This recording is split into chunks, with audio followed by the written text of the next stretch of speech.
What are we doing? Am I allowed to say? Yeah, you're allowed to say. I'd rather have it than not have it. What are we Get doing? ready to go see if we can possibly make this family a little bit bigger.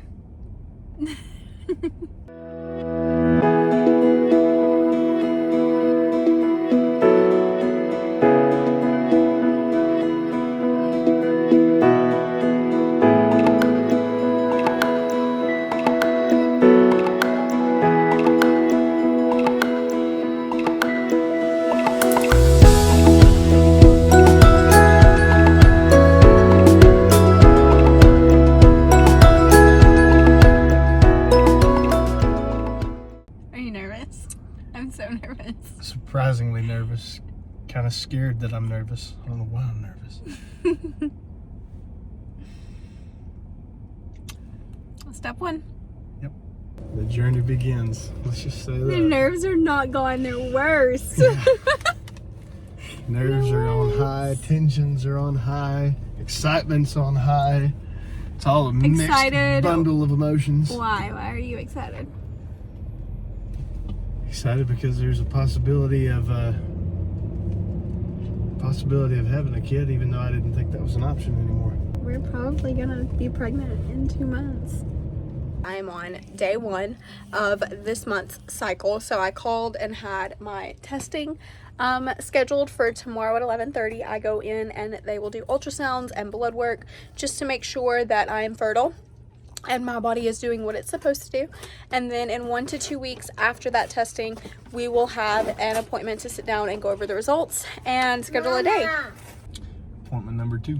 Yeah, so today is the actual testing, fertility testing.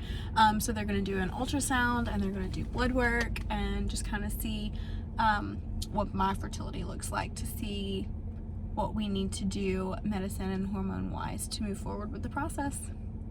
So Here we go.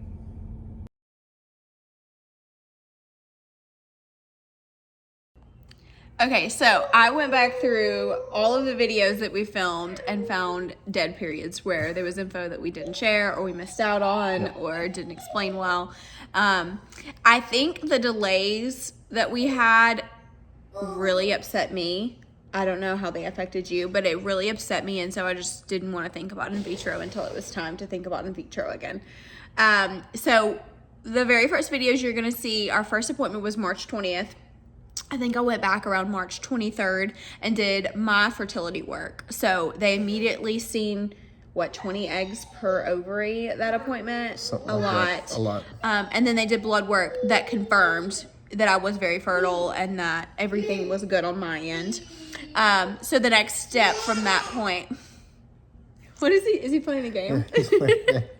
The next step from that point was scheduling your procedure. Yeah. So if you want to talk about how that went, because I think that was our first big upset. I mean, so scheduling mine, we were hoping for it to be earlier. Don't get me wrong, it's not something I look forward to. I know mine's a much less invasive part of the whole process, but the earlier it could happen, the sooner we were able to start the process Do for you both of remember us. when your consultation was? My consultation was in May. Okay, so here was our thought process.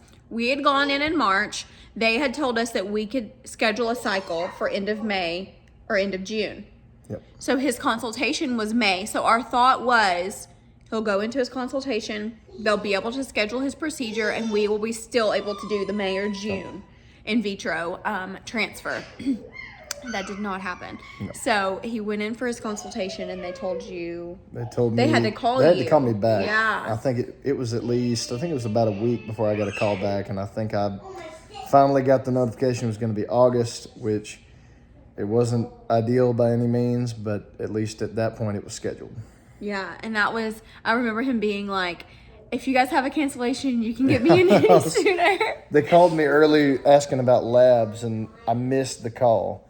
And I was fumbling through any way I could, trying to get somebody back on the phone. I was like, did y'all have an opening? Is there some way I can get in there earlier? And they're like, no, we just wanted to make sure we got a head start on your labs. And I was like, well, Tried. So his procedure was August 9th. So that was actually the first day of school for the big kids. So we all got ready for school and did our back to school pictures, and we sent the kids off to school, and he went off to his procedure. Okay, so your procedure, you did, it was PESA or PESA procedure, which is basically where he keeps his vasectomy, and they're gonna go in and do a sperm aspiration. So he's awake, it's in office, it's local anesthetic or anesthesia, and they just go in and extract the sperm and then see if it is, what do they say, motile, if it's moving, if it's alive. Yep. They see if they're, they go and pull the survivors from the other side of the bridge, bring them over to camp, and see if they're ready to finish serving their country. So we, so far it looks like we've got active soldiers, and I think we're good to go. How did that procedure go? Just awkwardly, I think is the best way to put it. It's not painful. It's not anything to be scared of. It's just, there's no way to get around it. It's awkward. And as a guy, for me, it was awkward just putting it out there. But if I'm saying like that was my part I had to do, it is a very small part to play to make something very amazing happen. So I would go into detail, but you don't want to hear the details. Okay, so recovery. How was recovery? Recovery was a little over a day for me. I was sore. It was mainly like just walking or like sudden movements. Now the day of, I was kind of sick to my stomach for the most of the day and you low said it felt energy. like you had got hit in the nuts, kind of. Oh yeah. It felt like somebody came and just clocked me, and I was stuck in that feeling for a good probably 5 to 6 hours until I finally like got over it and was able to kind of move around. I lost appetite. It was a rough start, but not a long recovery overall. So my meds are here. This is crazy, you guys. Wow. So, my injections just arrived. This is all setting in. It is Tuesday, August, what's today? Today is like the 14th or 15th. And I start these meds Saturday, August 19th. 9 to 12 days of these medications, egg retrieval. I have another surgery in between, and then transfer. It's as big as you are. Yeah. It's crazy. It's just, wow. There was a baby in there. In the box? Yes. No, there's not a baby in the box. So much bunch of it. Let's not touch. Fine. Holy We cow. wanna stay safe. Here we go. There we go. Here we go. We sound like Mario. Easton. I'm so excited, and this is like an exciting moment because I feel like it's starting, but it's overwhelming. Like it's very scary looking at this stuff and being scared. What if I do something wrong? I'm very grateful to have a friend that is a nurse practitioner that's going to help us. Just, I guess, in confidence of like knowing, yes, you're doing it right. This Mommy, is those what you are do. ice on the pack. But Mama, those are ice on the pack. This is a lot. this is a lot. This is a lot. Mommy, are you gonna Another eat step. the pack? Here we go.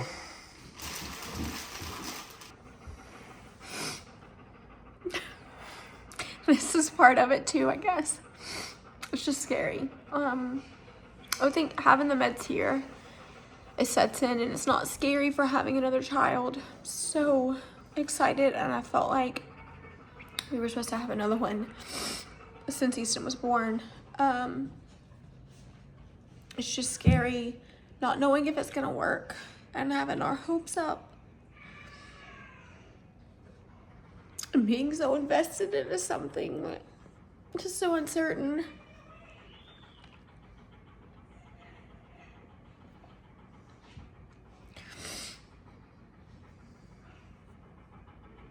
You got this. We got this. God's got this. If it's meant to be, it'll be. It's just overwhelming right now. It's a lot.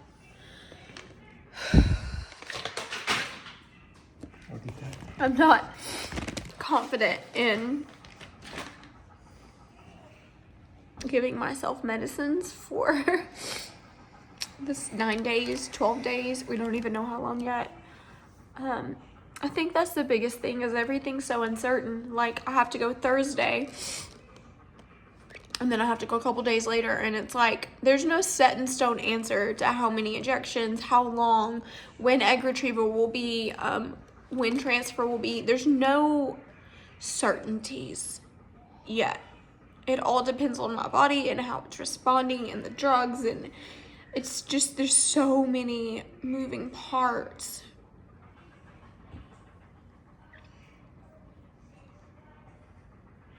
I just like to know. I gotta know. I need all the facts. I need when and how and where.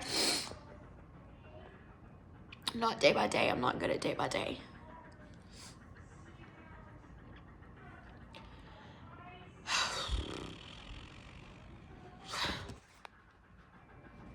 I love you. Love you. And I think I'll know more Thursday after my appointment. I think history might have said it best. Here we go. Here we go. So our cycle was set for me to start in vitro medications This past weekend. this past weekend, so August 18th or 19th. Yep. 19th. I was supposed to start my in vitro meds. So I went in 2 days before that on August 17th. I just got an email that my results are ready. And? I don't know. I haven't opened it, and I don't know if we're even going to be able to read it. Like, I don't know if it's going to make sense because it's like the lab. Medical jargon. Yeah. So this is just whether or not I had estrogen. If there is too much estrogen, we have to wait a whole nother month before we can start medicine. If not, then we can start Saturday. Okay, so it's basically saying my current result of estradiol is 239. I mean, compared to this, like, it seems pretty high, right? Okay, so I guess we wait for a call. We wait for a call or a message from them saying if it's high or not high. And when I went in for that appointment, they did an ultrasound and they did blood work, because on my ultrasound, they seen a follicle that was already pretty mature and it was releasing hormones. They did the blood work to confirm that it was releasing hormones, and it was releasing estrogen. So at this point, I had been on birth control for a full month before, to hopefully avoid this, but it didn't work. So when I went in for that appointment and they confirmed, this was literally just last week, they confirmed my estrogen was too high to start in vitro right now. And so what they have me doing now is 2 to 3 more weeks of birth control. Try this again. Yep. And then I will go back in on September 5th. On September 5th, they'll do all of that same testing again. I'll get the same ultrasound, the same blood work. If it shows that my levels are good, we will have a start date for the medications. The medications are all here. I believe the injections are going to be the hardest part of this. And just the worry and if a transfer doesn't take. But that's going to be the hardest part of this. I'm nervous for that. So we start, at this point, we are supposed to have more answers on September 5th. And hopefully we will start our actual cycle in September. Hopefully an egg retrieval by the end of September. And hopefully a transfer by October. Fingers crossed. That would line us up with an end of June, early July due date. So Might be having some close birthdays again. yeah, for sure. We are excited. We're anxious. We are just, I think, ready to get it started. It's been 6 months now, almost 7 months. Yep. Of knowing we want to do this, knowing this is the plan, and just, can we start? Playing that game of hurry up and wait. Yeah. So we'll keep you guys updated.